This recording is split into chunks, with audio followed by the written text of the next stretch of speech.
very lightly.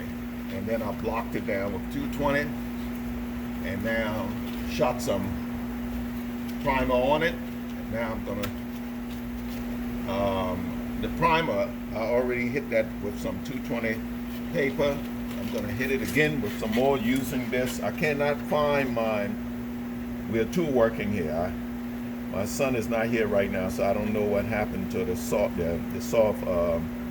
block I had. So I'm gonna use some of this here with the paper and just block it lightly with 220 again. Try and get this edge in nicely.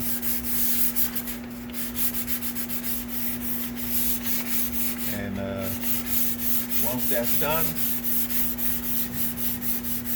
I'm gonna go to 800.